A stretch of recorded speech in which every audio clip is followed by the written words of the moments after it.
What's going on, YouTube? And welcome back to my channel, JoJo Speaks. Thank you all so much for joining Dustin and myself for this being our review for 90 Day Fiance, Season 12, Episode 11 review. A couple things I want y'all to do before we get started. Be sure to subscribe to my channel. Press that big white subscribe button. It is free and easy to do. It takes less than a second to mash that thing. So why don't you go ahead and mash it for a brother? Also, be sure to leave a thumbs up for this video. Let me know you're enjoying the content I'm putting out on my channel.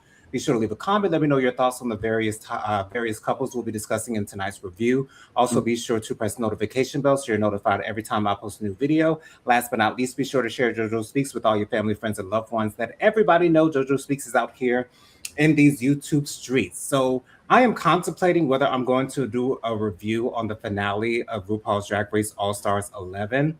For those of you who may or may not know or may not have seen it, I know it's a Paramount Plus original. However, Yeah, I seen it on Paramount Plus today. yeah, I wasn't necessarily the happiest with I wasn't either. the winner, and I typically don't review episodes that are mainly lip syncs. But Crystal Method won. I saw it from seeing that she won the first two episodes of her bracket, and then she won both semifinal episodes. I knew she was going to win. Yeah. I still might do a review on it just to let you guys know, how I feel about it overall. So be on the lookout for that if I do post it, as well as my review for the Real Housewives of Atlanta. Those both should be up and out by the end of the day on Wednesday. So be on the lookout for those reviews. Dustin, how are you doing today? I'm doing good. How are you? I'm doing good. I didn't know you watched RuPaul's Drag Race. Yeah, I watch I watch RuPaul's Drag Race because it's on Paramount Plus. Oh, okay. All right. Yeah. Sugarcane was my favorite queen on this season. I was really rooting for Akira, although she was in the bottom two for both semifinal challenges. I knew she was not going to win. And I knew Sugar wasn't going to make it to the semifinals. She's just not that type of queen to be winning challenges. And it's no shade to her. It's just that, she's not a comedy queen. She's not necessarily like a fashionista per se. She's just a queen. And I love her. I love Sugarcane. But I love her, but some people are just not meant to be. And she lasted. She almost got to the finale of season 11. Yeah, she did. So shout out to Sugarcane. She went a lot further than I thought she would. For sure. Same with me. Dustin said hi to everyone. We got Auntie Robin in the building. Hey, Auntie Robin. Auntie Robin says hello to Dustin Butler. Hello, how you doing? And then Auntie Robin says hello to everyone. And then she says hello to me, Joe Nathan. Hello, Auntie Robin. Hello, everybody. Hello. So glad that you're here. So I'm going to try to keep up with what we did last week and, just not spend too much time on every single couple unless I really have that much to say. So let's start out with Edward and Marissa. So Edward and Marissa go to a friend of hers party, and she gives him a few pointers. She encourages him to ask people about their lives, to, try to get to know them. And she doesn't want him talking about baseball. Apparently, that's one of his favorite topics. Baseball is a very popular sport in Dominican Republic. Edward actually said in this episode that's practically the only sport that they play in his country. So, I kind of appreciated the fact that Marissa asked him to ask people about themselves, because that's what I would want to encourage a friend of mine to do if I'm introducing them to a new group of people. So I had no issues with that. However, Edward comes in, everyone's so nice to him, which I do appreciate. I appreciate the fact that people aren't looking down on Edward, at least not visually, or at least in a way we can see it ourselves as a viewing audience. So I'm glad that everyone who's met Edward has been really, really nice to him. And I can give that to Marissa, that she's around good people. Marissa's the one that's the problem. But anyways, I enjoyed the fact that, when they asked him what he does for a living, he said that, he's really not doing anything in America right now, but he would like to work in the baseball field, not the literal baseball field, but in the field of baseball, work in, I'm not sure if he wants to work in the Major League Baseball arena or whatever. He wants to be back in a Major League. He's at Major League Baseball. Okay. So yeah, and I appreciated that. And then he asked the people who were asking him what he does, what they do. And, they were all, involved in finance, insurance, things of that nature. So I thought that went very well for Edward. And I was so glad to see him. You get a lot of money when you're in baseball. So. For sure. I enjoyed seeing Edward really interacting with everyone at the party. I thought Hmm. that looked great. Auntie Robin says it amazes me that Marissa hasn't gone into the witness protection program. I can't believe how horrid she is for real. The Yeah, way she is she horrible. the way she speaks to Edward and how she barks orders for sure at him. She I ruined would doing be that. embarrassed. Yeah, I would be as well. So Marissa has a really good conversation with her friends about her relationship with Edward. And she feels as though she doesn't recognize herself in her relationship with Edward. She feels as though she's being a bad person. She feels as though she might be being a bitca. She didn't use that word, but I'm definitely going to Mhm. use it. I will Um, give it to her. and her friends are saying that, this is not like you. You're not this person. And, she's like, he's so sweet to me. He's so loving to me. And then she says that they don't match intellectually. I did not appreciate that verbiage because that makes it seem as though Edward is unintelligent. But they don't match together as a relationship. But I wouldn't use that word. But they don't match together as a couple, in my opinion. They got too many different things. They got too many differences. Um, I don't have any issues with people having differences and being together. I don't have any issue with that, but I just have they have too many differences in my opinion. Uh, For sure. that Auntie I don't. Robin says down Hmm. in the comments, the best thing I could hope for is that Marissa was able to convince her friends to go along with her nonsense. Yeah, If I told anyone that I thought so little of my man, I should be. And then she continues with saying, I should be laughed out of the I should be laughed out of the polite society. correct. Yeah, I definitely agree with that for sure, Auntie Robin. You know, I can understand why Marissa wanted to use that particular verbiage, excuse me, of his intellectual not matching up with her. Let me read this comment from Auntie Robin and then I'll move on.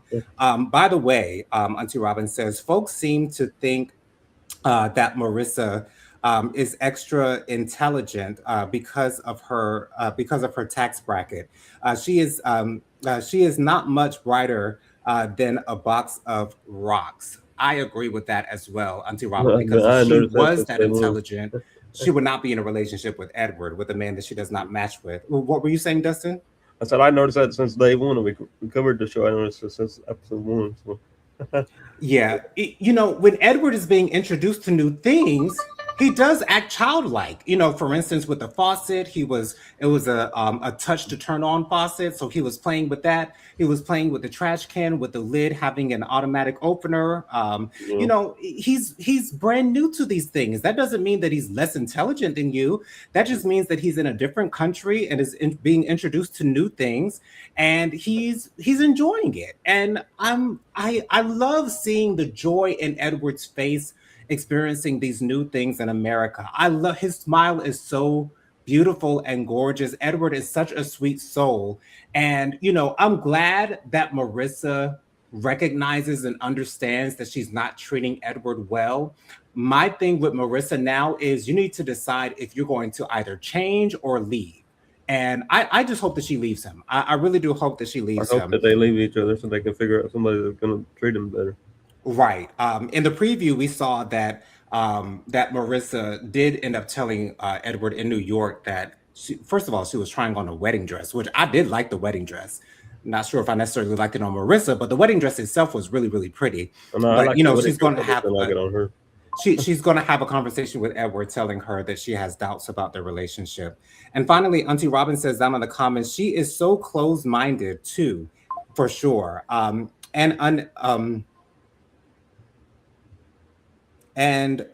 Unedu and uneducable, uneducable. I'm not sure what that word means, Auntie Robin. I've never seen it before. And Unedible. And At least Edward is literate in more than one language. Her, not at all. She has spoken a couple words of Spanish, but she definitely not fluent in the language. But I want for Edward to be the one to break up with Marissa. I just don't see that happening at all. I just do not see that happening at all. But let's move on to Katie and Josh. So Katie and Josh, they're currently in Portland, Oregon. They're going to go out to California to meet with Katie's parents. While they're on their way to the airport, Katie's kind of lagging behind. Josh wants to be there super early because he has issues with flying. He's not comfortable being on a plane, things of that nature. I, for one, am so glad that I have no issues with flying. I actually love getting on airplanes. I love flying, but I understand why people may feel unsettled about getting on to an aircraft that's thousands of miles up into the air. Auntie Robin says uneducable, meaning that she is not open to learning new things. Thank you so much for that. That's going to be my vocabulary word of the week, Auntie Robin. Uneducable. Anyways, yeah, I'm gonna probably start using that word too, Auntie Robin. So they're going back and forth. Before they get to the airport again. Katie's kind of dragging her feet a little bit.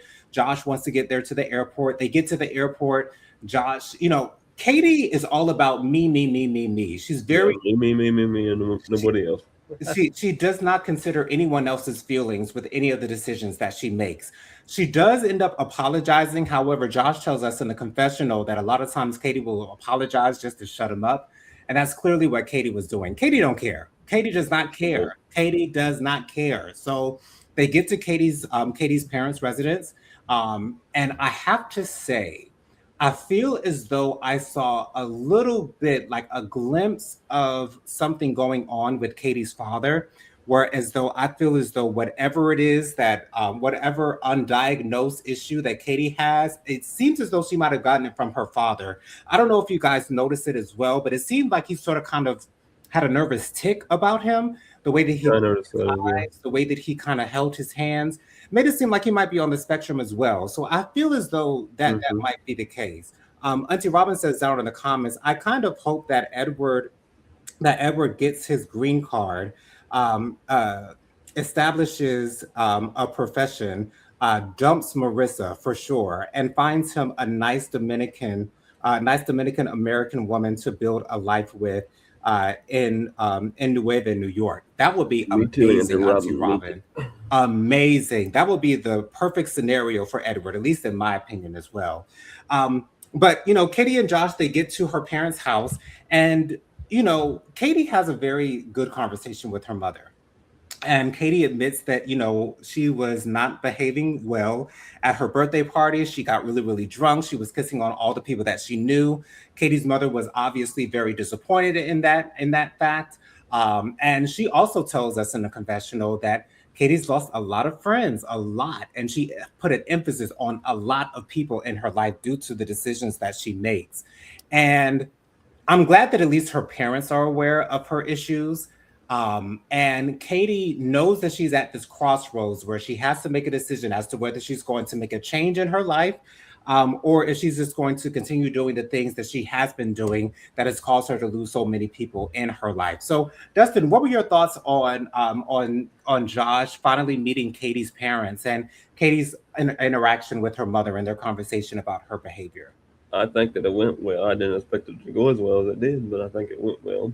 It did. And and I think that it makes me feel um, more sad for Josh, to be honest. Yes, I'm still supporting Josh, and I will continue to support Josh through this whole entire season. But it makes me feel more emotional or more. I wish he could find somebody else to be more understanding, due to his needs and stuff like that.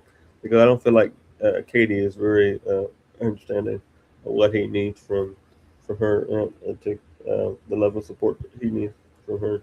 I don't think she understands that level that she needs. She Level that definitely she needs. doesn't. Mm-hmm. Yeah, she definitely doesn't. Um, Thank you so much for that, Dustin. Auntie Robin says, "I didn't notice Katie's dad. I'm going to rewatch that part. Yeah, just rewatch it. It was just really really small, so you might not notice it yourself, Auntie Robin, but I definitely noticed it. And I might be overthinking it a little bit, but it seems as though that's what I saw. Yeah, I And then noticed it as well. Auntie Robin also says Katie's mom seems to be holding her breath for sure, in hopes that Josh will be around. She definitely did. She told the camera that that Josh clearly kind of grounds Katie and sort of kind of makes her a better person, which it seems like that's what Josh is trying to do. Josh is trying to make Katie a better person. But Right. Auntie Robin goes I on mean, to that's what say, we're supposed to do when somebody comes in early. for sure, for We're supposed to sure. be there. We're supposed to be there for them. Well, I don't know. We're supposed to be there for them to be there for the love of sport, but they're supposed to be make your life a little bit easier. You know what I mean? For Uh, sure. you know, Auntie just Robin because. goes on to say she clearly knows her daughter for sure. I bet she's glad that she lives a plane ride away too, for sure. Like I don't- they did it didn't seem like the most loving type of relationship. Katie seems to be sort of kind of cut off from the world and sort of kind of in her Yeah, own world. I think she is kind of cut off from the world. She doesn't she's on Omer like Jonathan said, but I think she's really cut off. Yeah, it doesn't seem like Katie really likes to get close to anyone, and so instead of bringing them closer, she sort of kind of pushes them away. I don't know what Katie's scared of, but she's got to get some therapy and she's got to get She needs past a lot of help. it for sure. Auntie Robin also says, "Better person, yes, but this sounds like Josh's job is to make her a whole new and different person." Well, and that's another thing that I have an issue with when it comes to relationships. It's like if you meet someone and you're interested in them, but they're not what you're looking for, do not pursue a romantic relationship with them because you are going to continuously be frustrated of them not living up to your standards. And Katie Mm, is never going to be good enough for Josh. I don't no, think she will ever be good enough for Josh. Maybe when she's older, maybe because right now she's still in her late 20s. I think she's 29 or something of she's that nature. 29. And maybe when she gets older, she'll be able to kind of mature a little bit more. But she's just got a lot of maturing to do. Mm, But let's move on to Aisha and Maxwell. So Aisha goes into Maxwell's mother's room. ooh, She gives her a couple of gifts. She gives her a purse she got from the market. She gets her two African garb robe type things that look really, really nice. I didn't like Maxwell's mother's wig this time. I liked her I other didn't wig either. a little bit better, but that's besides the point. I still love Maxwell's mother. I love her. I love Maxwell. She's very protective of her son and her family, and I can appreciate that. And it's very interesting. Maxwell's parents' dynamic is that although that they're speaking about women being submissive to their husbands, Yeah, Maxwell's mother has spoken a whole lot more than Maxwell's father has in this season, and I like that. Although she knows her place, she still has a voice, and I love seeing that. I love seeing that in Maxwell's mother. So Aisha and Maxwell's mother, they have a little bit of a conversation.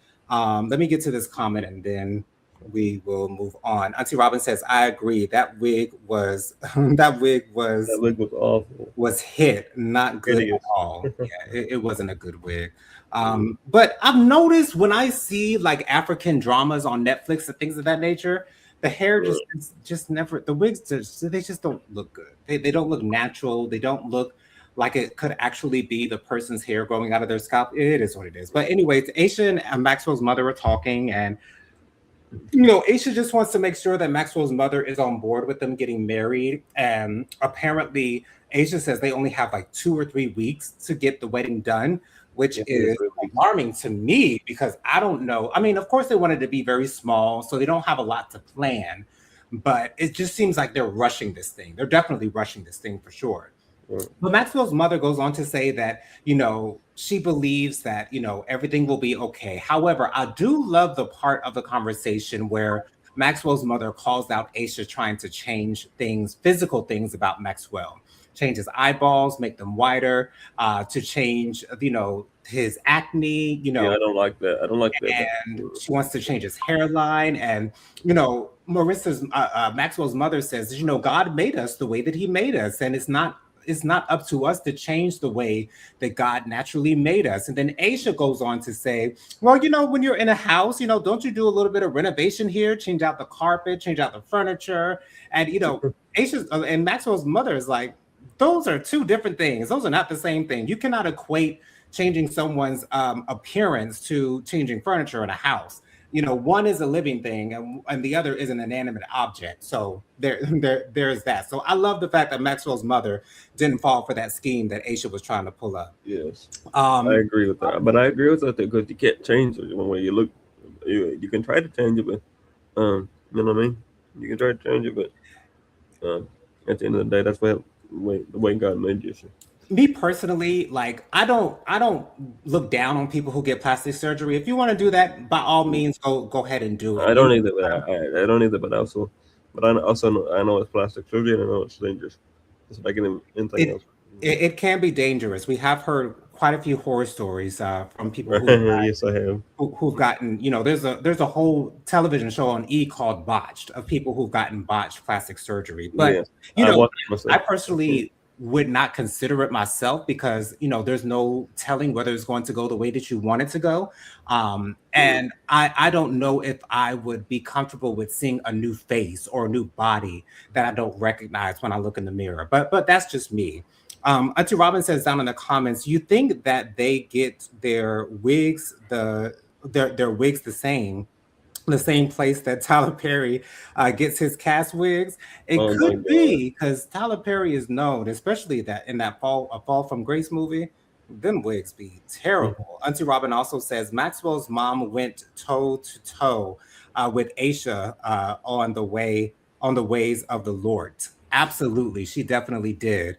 Um, and then they go on to say Maxwell's mother. I keep on wanting to say Aisha's mother. Maxwell's mother goes on to say, and she says that Maxwell's acne will clear up after they have some children. Now, I think we all know that that's probably not the truth, and Aisha has a chance in the confessionals to say that Maxwell's mother is crazy for saying that, with Aisha not even recognizing the crazy in herself. But hey, that's another story. But Maxwell's mother is like, when y'all have those four children, two girls and two boys, and Aisha's like, no, no, no, no, just two boys, and they kind of go back and forth. Apparently they're not going to be on the same page as far as how many children Aisha and Maxwell are going to have. But we'll get to that once we get down that road. And then Aisha gets on the phone and has a FaceTime call with her godbrother. And she reveals to him that she wants him and to bring her sisters over to Lagos, Nigeria for their wedding. And he does not take it well at all. He even uses I didn't take it. I didn't think it went too well because I seen the preview for the next episode, and the family asked. That she said that we're going to get married, and one of the family members said, "Why did you keep it a secret?" You know, and I think there's some things that you need to tell your family, especially if you're going to get married. But it's up to her. But I don't think the family going to take it too well. And you know what I mean? It's like it's. I would probably if it was me, Jonathan, I would probably keep it a secret to a certain kind of extent. But if you are going to get married on a trip that you didn't expect to get married to, that should be because you expect your whole family to be at the wedding. Whoever you want to be there to wedding. It's up to it's up to you whoever you're to wedding. But I don't know. I didn't expect it to be like that on the previews, and I think the family's going to be pretty upset that she didn't share that with them, and I don't think it's going to go too well. It seems like they are pretty upset. I personally don't understand why people would get married without telling the people that they love, but Mm. that's their decision. There's no reason for me Right. to try to understand that. I just never will understand that whatsoever. Uh, But that was Aisha's choice. Well, Aisha, the thing about Aisha getting married all of a sudden is it's not that she necessarily kept it from them deliberately, because she just made the decision maybe what, a week before she we told could go. So, for me, it's not that big of a deal. But, Mhm. maybe for them, because it's coming out of nowhere, because it's But coming for them, it is. Yeah. then of course they feel a way about it. So I get both sides of it. But Right. Aisha's god brother actually uses the bitch word, which I don't think he was calling her a bitch, but maybe he was just using it in jest. I don't know, but he's not here for it, and I Right. hope that he does not come at Maxwell's neck because I Not do even. not want to see any type of friction with Maxwell and anyone. Um, Mhm. not even Aisha. I don't want to see Maxwell in that space of needing to defend himself because that's just a very awkward thing for me to have to see. And I just don't want to see that. So I hope that Aisha's god brother behaves himself when he goes over to Nigeria. So let's move on to our next couple. Who are we going to talk about next? We only had 6 couples this episode. So let's move on to Shay and Annabelle. So I have to make a confession, everyone. Listen up. This is the first episode that I started not to like Annabelle. So Annabelle goes to church with Shay and his daughter Allison. Allison attends a non-denominational church. It's one of those new wave type of churches where they've got the lights going. Excuse me, it looks like a production is going to happen. And there, there's a stage, there are drums, there's, and Annabelle is Roman Catholic. She was raised Roman Catholic. She's still Roman Catholic. And something that I learned today that I had no idea about, that my mom told me after watching the episode, that Roman Catholics, they don't stay in church a really long time. Like they're in and out in like less than 30 minutes. And I was like, oh, okay. So Annabelle's face the entire time that she's in church, she clearly does not want to be there. And Allison gives us the best line of the entire episode, where she says that Annabelle has the worst resting bitch face. And Yeah. Annabelle, we've seen that look on Annabelle's face for a good portion Plenty of of time. the season so far. Auntie Robin says down in the comments, God brother is ready to him Aisha up. He knows her well and is the only one who seems to be extremely honest with her. I agree with that as well, because Aisha's mother doesn't correct her on anything. She doesn't try to give her advice on how to do things better. Aisha's mother just lets her be, which I understand why Aisha's mother might want to do that, because Aisha's probably going to give her some lip back. And I'm assuming Aisha's mother probably dealt with that so much while Aisha was growing up that she's not interested in dealing with it while Aisha's an adult. So I appreciate the fact that Aisha's god brother is keeping it real with Aisha. Saying that he thinks that Maxwell is a scammer. I personally don't want to believe that Maxwell is a scammer. He seems like such a nice guy, but that can't be out of the realm of possibility because we're watching 90 Day Fiance and he's from Nigeria. So there you go. Auntie Robin says down in the comments, I understand Annabelle's reservations about church. I grew up in a Presbyterian. That service was the and the communion Sunday was an extra hour and an extra half hour. That's it. More than that, my my grandfather was checking his, and then we move on with the rest of the comment. Please bear with me, y'all. Uh-oh, that's not gonna be it. Okay. Let me get the rest of MT Roberts' comment. She goes on to say, was checking his watch. Oh, okay. So your grandfather checked his watch during service too, dramatically. He would extend his arm up high. Okay, I understand what you're saying. Up high before checking the time. We also didn't have bands, a piano and organ. That's it. Yeah, I've never been visited a Presbyterian church myself, Auntie Robin. But for him to be, because I've seen men do the little arm shake before they check the watch. I never understood why people did that, but anyways, Annabelle clearly does not want to be there. She's clearly uninterested in the service itself.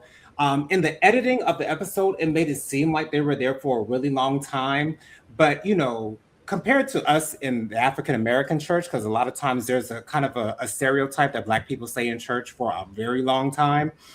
And so, with this being a white church, I'm assuming that they were probably in and out in less than 2 hours. But compared to going to a Catholic church where you're in and out in 30 minutes, I can see why that difference would, be kind of an issue for you. So I do get that. But she was asking, we're praying again. Can we sit down? And she's looking around. She's looking at other people with this really unhappy look on Annabelle's face. And me personally, I was telling my mother this earlier today. Me personally, I try to be very aware of my countenance as often as I can be. Now, sometimes I do slip. There are times where I don't even recognize that I might be making a face of some sort when I might be reacting to something that someone said or something that I've seen or something of that nature. But for the most part, I try to be in control of my countenance, because when people see your face, they might make certain decisions on who you are based on what they see. And I don't want anyone to get don't want anyone to get the wrong impression about me.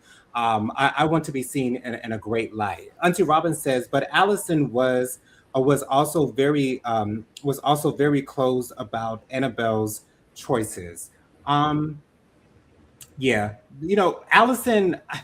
I can't decide whether Allison actually likes Annabelle or not, because for at the beginning of the season, it didn't seem like Allison was interested in getting to know Annabelle. Then a couple episodes in, it seemed like they were sort of kind of getting along and things of that nature.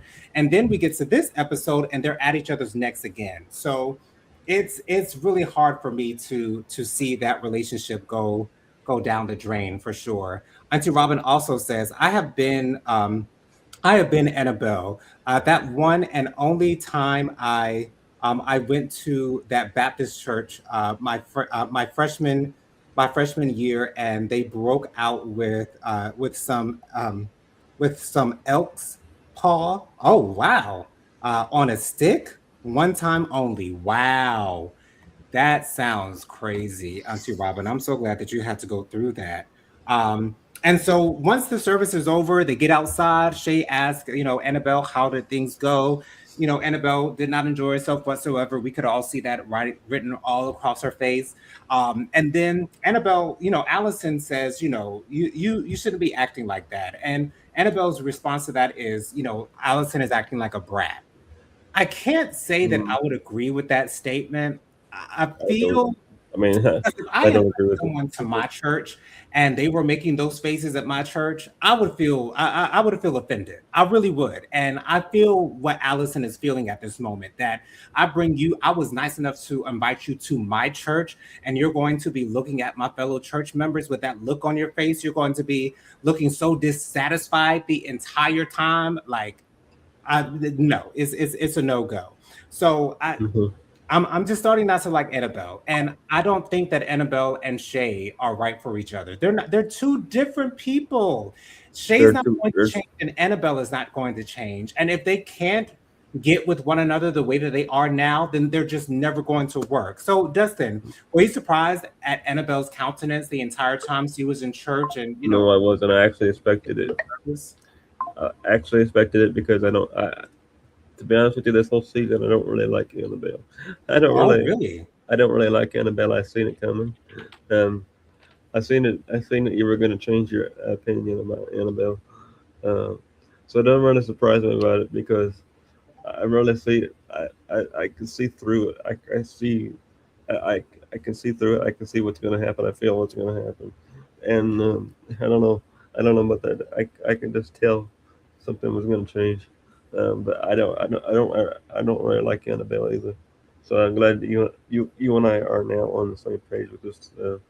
But welcome to the club. Welcome to the side that I see. But Right. I've been seeing it. I've been seeing it since episode one. Um, you know, I hope it don't work out for him. I hope they break it off, because if they don't break it off, he's going to be miserable, and so is she. And life is too short to be miserable. For sure. Auntie Robin says down in the comments, seems like they didn't prep Annabelle for what to expect from the service. I don't know if that would have helped at That wouldn't all. help because she would be just what she was. Yeah, I'm sure Annabelle would have acted the exact same way if they had even prepped her.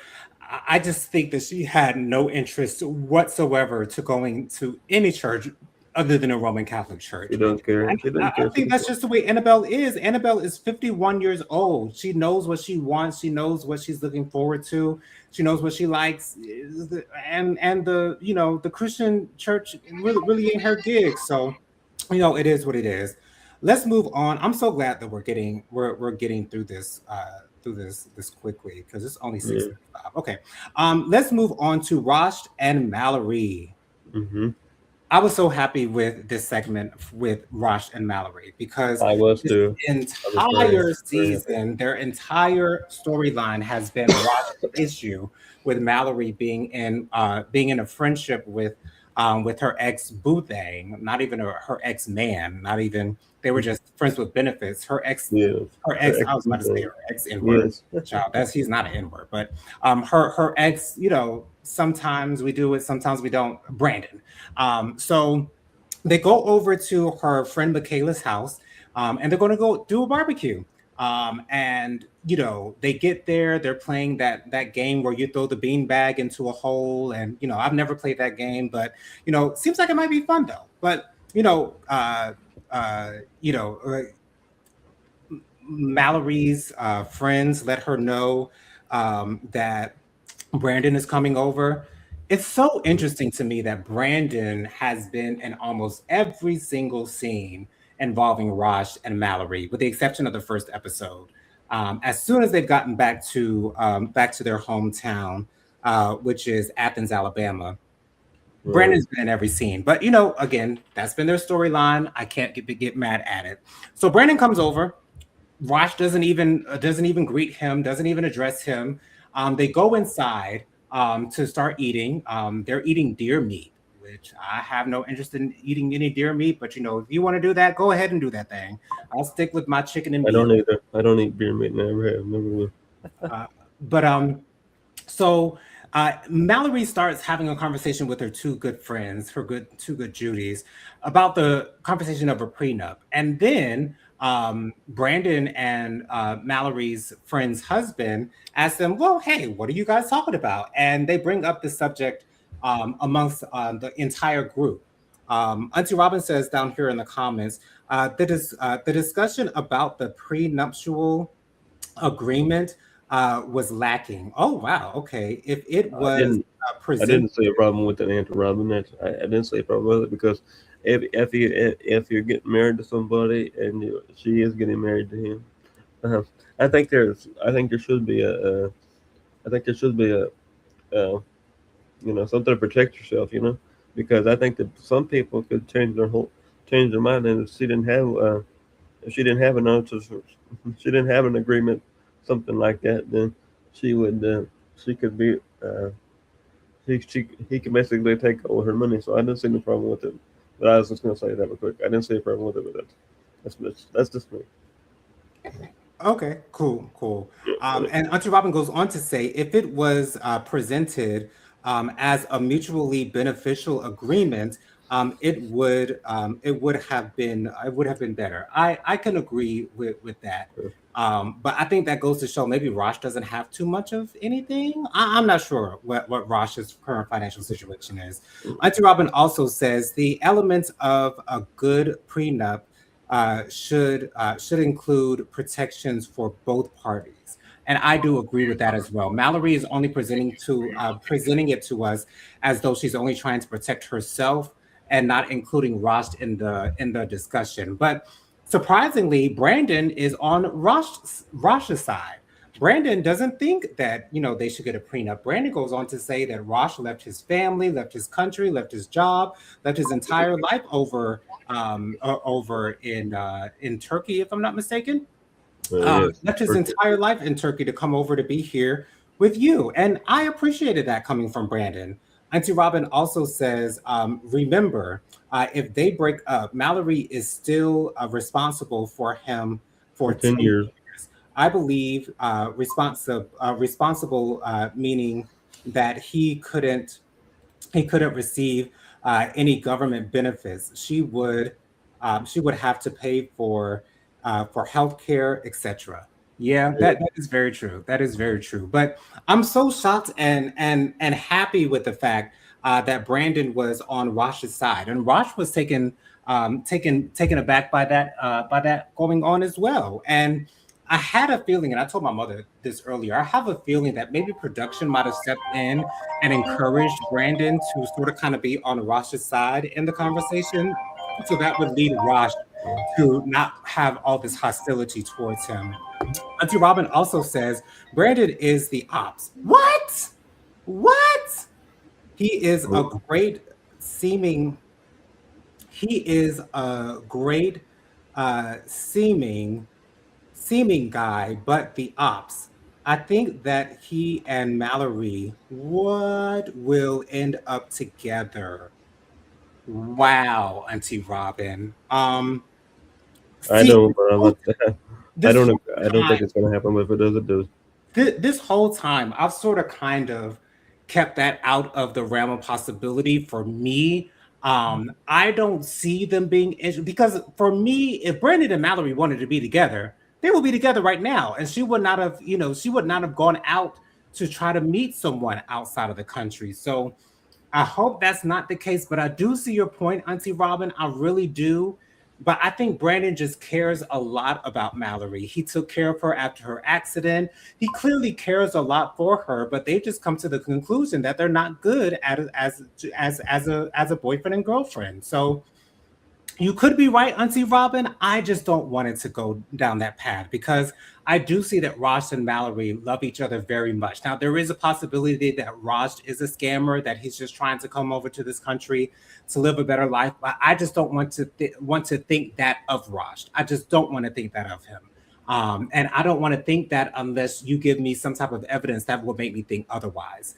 But Rosh asked Brandon to go to meet him outside, and Rosh finally apologizes to Brandon for the shitty way that he's been treating Brandon, which I can appreciate. And it further feeds into my fantasy of Rosh and Brandon, because that's just the way that my mind works. But anyways, so Brandon is so gracious in this moment because for me it takes a real man. Brandon gives her a lot of grace. Yeah, Brandon, for me it takes a real man to be able to let bygones be bygones and move on for the betterment of everyone that is involved, because we know that Brandon's clearly not going anywhere for the time being. It seems like Rosh isn't going anywhere. So if we're going to, cohabitate to get, well, not necessarily cohabitate because they're not living together, but if we're going to be around each other so much, then we've got to get on the same page. So I was so happy to see that. Auntie Robin says we don't know that they aren't good as boyfriend and girlfriend. That was never the call. That was never the case. They are a natural fit, in my opinion. And being friends is a great foundation for a relationship. Yeah, that to be I honest, agree. Auntie Robin, Mallory and Brandon would make a great relationship. Like for me, they do seem extremely compatible with one another. So I would not be upset if Brandon and Mallory actually ended up going, being in a relationship. It's just that with Rosh, as long as Rosh is in the picture, I want her to choose Rosh, with Brandon still being in her life as her friend. Dustin, were you surprised that Rosh ended up apologizing, and were you surprised that Brandon took Rosh's side on the subject of this prenup? I was really surprised, but I think that as we get further in the season, I think that it's going to get better and better for Raj and Mallory, and Hmm. not only for Raj and Mallory, but for Brandon as well. Because I think that Brandon is getting used to having him around a lot more, and that's just my opinion. This is just my opinion, but I think that as far as they continue to be together a lot, as we've seen them in the show, I think they're going to get used to being around each other, and they're going to understand each other more and more and more. Because you know, that's how I am. I understand people a lot more and a lot better if I'm around them every day, around them a lot more than you know what I mean. Yeah, So yeah. I think if they get around, if they be around a lot more, then we will see a different side of Brandon, and we will see a different side of Raj as well. You know, it takes some Mhm. time for people to open up to people, and it takes some time to warm up to people, especially if you don't, you know, if there's somebody new, it takes some time to warm up. You know what I mean? Absolutely. Auntie Robin says down here in the comments, one other thing. In general, everyone talks about how the person gave up everything to be in the U.S. Of all the couples, Josh is the only one who didn't come with empty pockets. True that. That's true because Josh seems to be the one with the most money out of all these people on this show. Well, out of all the foreigners on the show. Um, excuse me, but yeah, I was just so happy to see Brandon and Rust getting along and getting on the same page, um, and accepting the fact that Brandon is going to be in Mallory's life in a big way. Let's move on to our final couple, Mito and Debbie.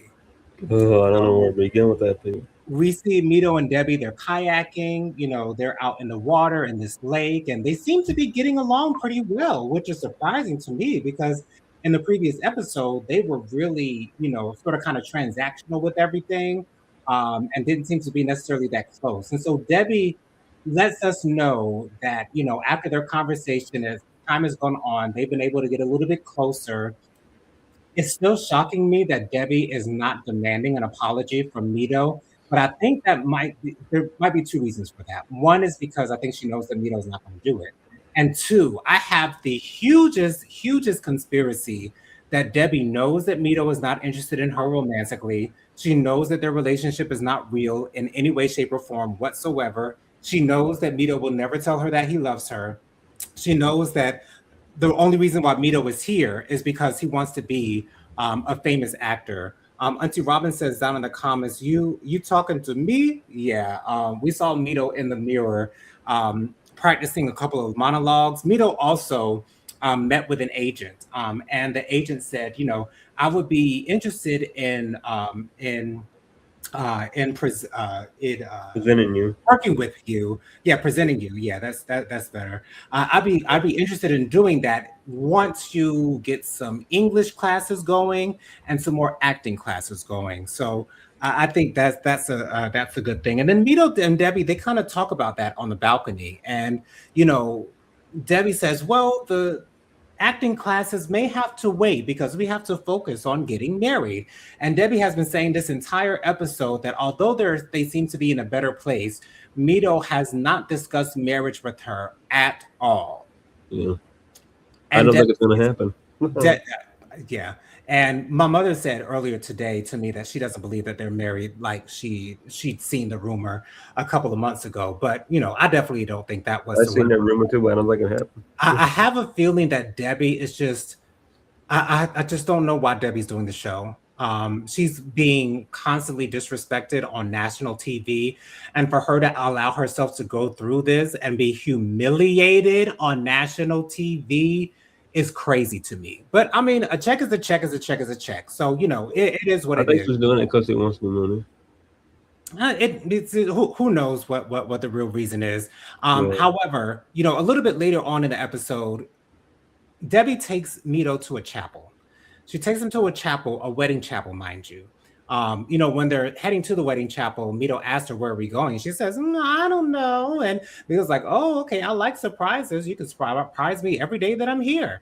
And so they get to the chapel. The woman who works at the chapel, she's letting them know about the amenities and things of that nature, what comes with the packages, how many people can be seated in the room where the wedding ceremony would take place. She takes them to another room, which is like a red room. Mito's look on his face is obvious that he's not happy to be here. And so once the saleswoman, leaves Mito and Debbie alone to talk a little bit, Debbie asks Mito how he's feeling. He's like, I don't know. She was like, oh, so it was too much. And Mito was like, yeah, it was too much. And Debbie asked him, well, what are you thinking? And Mito goes on to say, I think it's time to go back home. Yeah, I think it is too. And then Mito said, I don't know. And no, Debbie asked him, what do you mean by that? And Mito said, I don't know. And Debbie's like, you can't say I don't know after saying something like that. You can't be uncertain about what you want when you just made that type of statement. Then Debbie leaves, storms out of the room, storms out of the chapel, gets onto the sidewalk and, drops down to her knees and gets onto the ground and she's crying and, I know maybe the producers want us as the viewers to feel sorry for Debbie, but this man has literally not shown any romantic interest in you whatsoever. He refuses to tell you that he loves you. He refuses to show you any type of affection. I haven't seen them kissing in like two or three episodes. Maybe more like one I or two haven't either. episodes. I think they might have kissed maybe like 3 episodes ago. But anyways, he's showing no interest in you romantically whatsoever. So I don't know why you're putting yourself through this torture. And Debbie is doing it voluntarily. So I don't feel bad for Debbie. I'm just interested in seeing how this is going to go. However, this thought just came to my mind. When we get to the tell-all, I'm sure all the women on the cast are going to be Oh trashing my god, I'm ready. I'm ready for the hell. I'm out ready for of the Nita. tail. And I hope that some of the men sort of kind of tell him like it is as well. But Dustin, what were your thoughts on Debbie taking Mito to a chapel? And how did you feel about Mito saying that he wants to go back home? I kind of I didn't know what to expect when that happened, but she's just trying to prepare for the wedding. She's just trying to get ready for the wedding with the chapel situation. Um, but I don't think the wedding's even going to happen. So that's how I feel about the situation.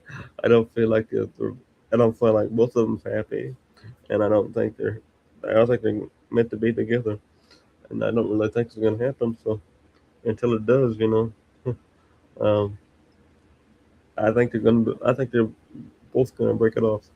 Um, Either he's going to break it off before she does, or she's going to break it off. But good luck to you, and that's just into that for me. Good luck to you, because I don't think it's going to happen. If For it me does, if it personally, does, I can come back. If it does, I'll come back here and say I was wrong. But until it does, I'm going to say the same thing.